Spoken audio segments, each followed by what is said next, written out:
G'day guys, and welcome back to the channel. In today's video, I'm going to be talking again about the Rapsodo MLM2PRO and the Garmin R10.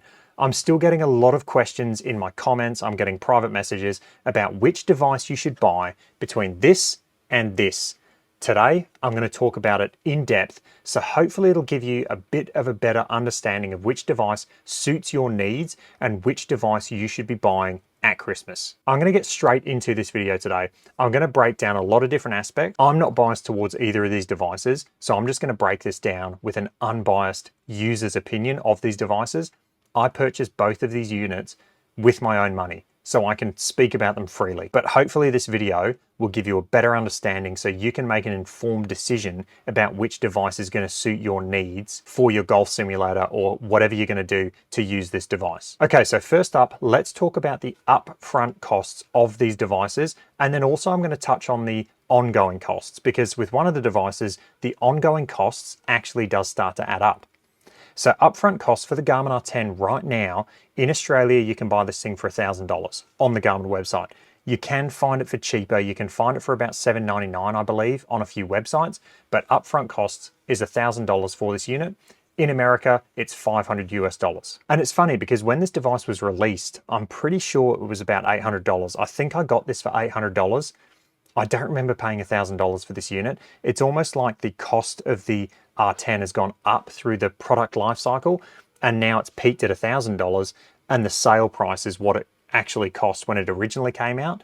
But that is the current price for the Garmin R10 at the making of this video. Right, let's talk about the upfront costs of the Rapsodo MLM2PRO now.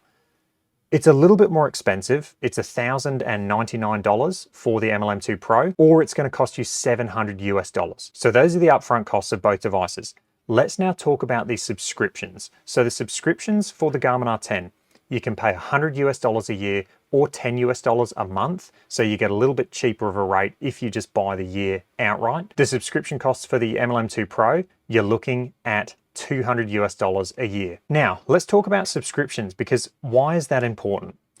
What do you get with the subscription for the Garmin R10? So to put it in its simplest form, with the Garmin R10, the subscription is only going to enhance this device. It's only going to value add to this device. You don't need the subscription with the Garmin R10 if you want to play GS Pro, for instance, or you want to play Awesome Golf, you want to play E6.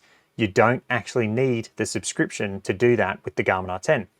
The subscription with the Garmin R10 is going to unlock courses. So you're going to get your 40,000 plus courses on the Home Tier Hero app. And then also it unlocks the video storage. So essentially you're buying a bit of storage with Garmin, and also you're going to get Home Tier Hero and that weekly tournament. So it's value adding to the unit. It doesn't block anything. There's nothing hidden behind paywalls. Let's talk about the MLM2PRO now, because it's a very different story when you start talking about subscriptions and the MLM2PRO. So with the MLM2PRO, like I said, it's $200 US a year for your subscription. You do get that included in your first year for free. But if you look at the price of the actual device, it's $700 US versus $500 US outright for the R10. So essentially you're paying for the subscription. What do you get with that subscription though? What do you actually need that subscription? My personal opinion, absolutely you need the subscription. Without the subscription, you only get access to the practice tab and you get very limited data storage. Without the subscription for this thing, you don't get spin and spin axis, which is the major selling point of this device. Spin and spin axis, in my opinion, spin axis is the major selling point of this device, and that's why I personally would spend my money on this. I'll get more into that later. You don't get spin axis if you don't have the subscription, and also you need to use the RPT golf balls or balls with dots on them. Without the subscription, you don't get access to third-party applications. So if you don't have the Rapsodo subscription, you're not going to be able to play third-party applications. You're not going to get spin and spin axis. You're not going to get the combine section. So in my personal opinion, it's not really a subscription anymore. I mean, it's a necessity. You need this to actually use this device. If you want to use this thing with GS Pro, you need the subscription. GS Pro needs that spin and spin axis data to then feed the algorithm. So without the subscription of this thing, it becomes a very, very limited device to where you could potentially just use it on the driving range. Okay, with all that said then, what is the actual cost of the MLM2 Pro? So I'm going to look at this as a 3-year product cycle. I think 3 years is a good time to have one of these devices before technology's moved on to a point where, hey, it's worth getting a new device. So looking at the 3-year life cycle of this Garmin R10, for instance, it's $500 US. You don't need the subscription. In fact, you probably won't get the subscription once you have GS Pro, or you can play E6, Awesome Golf. As soon as you have those other applications, you're not really going to need the subscription. So realistically, you could have the subscription for a few months and then get rid of it. So the actual cost of this device for 3 years, call it $550 US. Let's talk about the MLM2 Pro now. So it's $700. Like I said, you get that first year of subscription included in that price. After that, it's going to be $200 US a year. So at the 3-year mark, you're going to have paid $1,100 US for this device. So that's quite a big difference. I mean, you're talking about, doubling the cost. So this unit, after 3 years, costs twice as much as this unit. Okay, moving on. Let's talk about the applications, what applications are supported, and what you actually get when you buy either of these devices. Out of the box, you're going to get E6 integration with both of them. You're going to get 5 free courses and the driving ranges, the practice facilities with both of these devices, and that's a lifetime license. So you get 5 free courses and driving ranges. That's a really nice add-on for both of these units. It's an iOS only license, so you do have to have an iPad or an iPhone to run it, but it is a really nice addition to have bundled with these 2 units. However, I really recommend getting Awesome Golf if you're going to use your iPad or your phone. Awesome Golf for me is the best phone or mobile software you can get to run these 2 devices. Talking about other softwares now, let's talk GS Pro. Both of these devices, the Garmin R10 and the Rapsodo MLM2 Pro, can be used with GS Pro. I have videos on how to do this. However, both of them are not officially supported by GS Pro. You have to purchase the Open API license on the GS Pro website and then connect it using a third-party connector. These connectors are very good. They're very reliable. In terms of reliability, I've got to give it to the Garmin R10 because it's a direct connect from your Garmin R10 to your laptop or your PC via Bluetooth. It's very, very stable and very good. However, the third-party application used by the Rapsodo is still fantastic. It just takes a little bit of a delay for the information to get sent into GS Pro. So pretty much like SkyTrack, you'll hit your shot, you'll wait a second or two, and then the ball flight will go off into the world. Whereas with the Garmin R10, because it is direct connect to your laptop, it's instant. I mean, as soon as you hit your shot, it is straight into the world. But both of them can be used with GS Pro, and both of them are extremely reliable once you have a good connection from your MLM2 Pro to your iPad or your Android device that you're using. I do have videos showing how to connect both of these units to actually play GS Pro. All right, let's talk about setup now. Let's talk about aligning these 2 units. So for both of these units, I do recommend buying alignment stands. I have alignment stands for both of my units, and it just makes the reliability of aligning these units a lot easier. If you have a setup where you have to take it down and put it up, having one of these alignment units is just so much easier to get a consistent and reliable setup. So if you have either of these devices, I do recommend getting alignment stands, but I have to say, especially if you have the Garmin R10, this thing needs to be set up correctly. If you don't have it set up and aligned perfectly, your numbers are going to be out, you're going to have issues. It is a lot harder to set up because it doesn't have a camera. It's a Doppler-based radar unit. It doesn't have cameras, and therefore you can't use the camera to align like you can with the Rapsodo. So I 100% recommend, if you have a Garmin R10, get an alignment stand. It will make it a lot easier to align this unit consistent and reliably. The Rapsodo, on the other hand, with alignment, it has cameras. You get your impact vision and your shot vision cameras. It uses the shot vision camera for alignment, and it is fantastic. It is so much easier and better to align than the Garmin R10.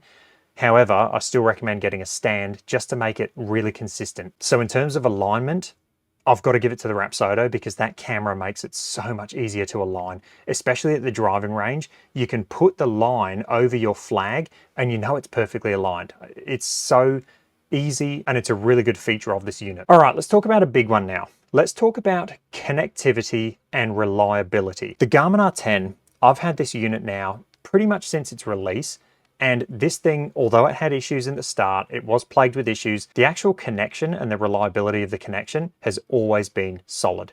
This thing uses Bluetooth, and I have to say, the connection and reliability is really, really good. It is very consistent, and it pretty much never disconnects. If it does disconnect and it has issues, it will fix itself. It'll rectify itself. So the actual connection and reliability of this unit is really good. Having said that though, you are still going to get interference because this is a radar unit and it only uses a radar. It doesn't have cameras. It relies 100% on that single radar. You can get issues with devices such as projectors, fans, anything with a fan or a motor. Anything with a motor is going to cause issues or can potentially cause issues with your Garmin R10 in terms of data accuracy. So that's something you really need to look out for with this device. If you have an AC going, if you've got a projector going, it can definitely cause issues with this device. There are ways to fix that. I've got videos on how to fix interference with your Garmin R10. Definitely check those videos out. Indoors, this device can be very finicky to get accurate data out of. You have to have a very clean environment. Your environment that you use has to be very sanitized of any other objects or anything that can cause interference with this radar. Okay, let's talk about the MLM2PRO now, because from launch, this thing was plagued with connectivity issues. I had so many connectivity issues. This thing would drop all the time. It would lose connection. It wasn't seamless. It didn't just auto reconnect. There were a lot of issues with this unit at launch. I'm happy to say for me, due to the updates from Rapsodo, but also some troubleshooting that I've done, it's actually gotten to a point now where it is extremely reliable. I've done steps like I used my phone to use a hotspot to connect this thing. I've ended up getting a Wi-Fi extender and I connect my iPad and my MLM2PRO up to that and I have no issues. So there are going to be troubleshooting steps you need to take with the MLM2PRO, potentially. Other people got this unit, had no issues from the start. I now have 0 issues, but there are still people in the community that are having a lot of issues with this unit and connecting it to their devices. It's not as seamless as the Garmin R10 at this stage. It seems like different users are having totally different experiences. And I think it is also dependent on which device you use. If you're using an Android tablet versus an Android phone, if you're using an iPad, it seems to be very different across the board. So I'd say the MLM2PRO hasn't 100% sorted out a lot of its connectivity issues that plagued it from the start. It's come a long way, it's gotten a lot better, but I still think it needs to do a little bit more with those connectivity issues. All right, let's take a little bit of a dive into the native apps now, because I'm going to show off the Garmin R10's app first. So with the Garmin Golf app, it is very consistent, it's reliable, and it is intuitive. And a lot of people would have used this app if you have any other Garmin device. So looking at the Garmin app, you've got your golf sim there, Home Tier Hero, driving range, weekly tournament. You've got all the other third-party apps you can connect to. There's a lot of them. This thing can connect natively to a lot of devices. It's very intuitive. If you select Home Tier Hero, you go play now, you're going to get a list of courses. You can search for courses. They're really quick to download. Click on driving range. You've got your 4 different driving ranges you can use there. It's really good to see multiple driving ranges. The Garmin app has come a long way. Originally, it was just the distance range, but now you have a few different ranges you can choose from. But in terms of the whole app experience, it is very easy to use. All right, let's talk about the Rapsodo app now. So the Rapsodo app is good. You can see at the top, you've got all of your previous data. So you've got your sessions, your stats, and then your simulation. This is where you can review all of your previous data. You do have the option to go in here and you can select whichever shot you want to see. And you've got your swing vision there. We'll just let that play. And then you've got your impact vision and you can see all that. And it is fantastic. I do love all of these features that you get packed into this app. So jumping back, at the bottom, you now have home, play, or profile. If we click on play, this is where you're going to get your different sections. Now, this is what I was talking about with the actual subscriptions. If you don't have the subscription, you're not going to be able to use combines and you're not going to be able to use simulation. You're only going to get access to the practice tab. Going to the next tab over, you have your profile. and that's where you're going to have all your other information in the application. It is a really good app the way it's laid out. However, like I was talking about before, connectivity and reliability still needs to be worked on. The good thing about this now is that it does have a quick connect feature. And so if the actual MLM2 Pro drops out, it'll reconnect by itself using that quick connect feature. Okay, next, let's talk about golf balls. So with these units, if you get your Garmin R10, you're gonna want to use the RCT golf balls. What are RCT golf balls? These are radar capture technology golf balls. They actually have metal under the actual urethane cover of the Titleist golf ball. And what it allows you to do is actually allows the Garmin R10 to capture backspin numbers. So it can actually calculate backspin in an indoor environment. Outdoors, that doesn't really matter. It can track the golf ball. I'm talking about indoor use now. So indoors, you want to use RCT golf balls. It's not going to help with spin axis. The Garmin R10 cannot and will not be able to read spin axis ever. That is due to a hardware limitation. It doesn't know where on the face you hit the golf ball. It can't take gear effect into account. It's not going to be able to calculate spin axis. It can estimate it, and it estimates it very good, but it cannot calculate spin axis even with an RCT golf ball. All the RCT golf ball is doing is giving you extremely accurate backspin numbers so it can calculate your carry distance better. So in an indoor environment with the Garmin R10, you want to use RCT golf balls, or you can get metallic dots or metallic strips, put them on golf balls. There's a lot of people doing this online, showing people how to do this, the best patterns to use. You can actually use normal golf balls and get some metallic tape. Let's talk about the MLM2 Pro now. So it does come with a sleeve of RPT golf balls. You're gonna want RPT golf balls, or you're gonna wanna buy some of these Rapsodo Ball Dots and put them on your golf ball of choice. The reason I like doing this is because now I can use the golf ball that I'm going to use on the course to get accurate carry distances. If you practice with a RPT golf ball or Callaway Chrome Soft, they're fantastic golf balls, but if you don't use those on course, you're going to notice different carry distances. So both of these devices rely on using golf balls that either have dots on them or radar capture technology, the RCT golf balls with metallic under the urethane cover. So both of these devices don't need this, but it's definitely going to enhance the experience. The Garmin R10 can be used with normal golf balls, but it's going to estimate spin and it's going to make your carry distances inaccurate unless you have the exact launch characteristics that Garmin's algorithm is based on. You're going to have different carry distances. With the MLM2 Pro, you're going to want to use these. Otherwise, the golf ball is just going to take the horizontal launch angle and just go dead straight, which is unrealistic. You want the spin axis. So you need to use these golf balls or, you know, a ball with dots on them if you want to get accurate spin numbers and also accurate spin axis. So in short, both of these devices, you need to use some sort of specific golf ball to get the most out of them. Moving on to product life cycle. Like I said, these devices, I'd hazard a guess to say about 2 to 3 years is the product life cycle. I don't know this because I don't know the ins and outs of how Garmin or Rapsodo work, but I'm going to guess about 3 years is going to be the product life cycle for these devices. If you look at the Garmin R10, this thing was released in August of 2021. So it's over 2 years old. And if you've got one of these devices, you'll know that it hasn't had a firmware update for a long time now, for months. So in my opinion, if you're talking about product life cycle, this thing's getting very long in the tooth. And I wouldn't be surprised if in the next 6 to 12 months, we see an updated unit from Garmin. I really hope we do. So the Garmin R10 for me is almost at the end of its product life cycle. That's not a bad thing, because what that's done is now if you buy this device, it's gonna be performing the best it possibly can. If you were an early adopter of this unit, you went through all the teething pains, you went through all the firmware updates, all the updates to get this thing to where it is now. If you buy this thing now, you've got the best version of the Garmin R10 and it performs really, really well. It's extremely accurate. Looking at the MLM2 Pro now, this thing was released April 2023. So it's been out less than a year. It is very early in its product life cycle. And so what we're going through now is all those teething pains, all those updates that the Garmin R10 went through. So it still is very young. It's very early in its product life cycle. So again, if you're going to get one of these devices, Potentially you're going to get a bit longer out of the MLM2 Pro in terms of product life cycle. But like I said, if you do get the Garmin R10, you're going to get the best version of it. Okay, finally, the big question, accuracy. Which device is more accurate? I'm happy to say both of these devices, if you look at the actual data, they are both extremely accurate units.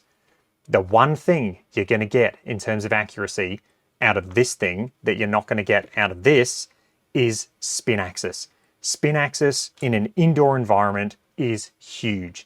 And the ability of the MLM2 Pro to give you spin axis sets it apart from the Garmin R10. If you look at carry distances, you look at all the other metrics, the Garmin R10 is absolutely fantastic. However, you're going to hit shots with the Garmin R10, especially with your woods and driver, where you hit the shot, look up expecting to see a ball flight, and you'll see something completely different. You do get that with the Garmin R10 because it cannot calculate spin axis. That's what made this unit so amazing, is the fact that you now have a unit that's sub $1,000 in America. You now have a unit sub $1,000 in America that can calculate spin axis. And I really don't think that that can be understated. So in terms of accuracy, you have to give it to the Rapsodo MLM2 Pro. This thing has been shown multiple times in videos competing and matching GC quads. That is just insane. All right, guys, so all that said, which device would I personally pick up if I was going to buy either of these two devices right now? For me personally, right now, I would buy the Rapsodo MLM2 Pro, and that's just my use case. I really value the spin axis indoors. I play most of my golf indoors, and so therefore when I'm looking at devices, I want the most accurate device for an indoor environment, and right now that's the MLM2 Pro. It is insanely accurate from everything from the carry distance, ball speed, club speed, all your vertical and horizontal launches, spin axis, spin. It is incredibly accurate. You can know that you hit a shot, and that's what the ball has actually done in the real world. So for my money right now, with everything I've said, I would personally buy the MLM2 Pro. But that's not going to be the same for everyone. You have to look at what you want to get out of a device. Look at the costs, look at all of the information that I gave earlier in the video, and make a decision about which device is going to suit your needs more. Hope you guys enjoyed that. If you did, let me know. Any comments or questions, let me know down below, and I will catch you guys in the next one. Cheers.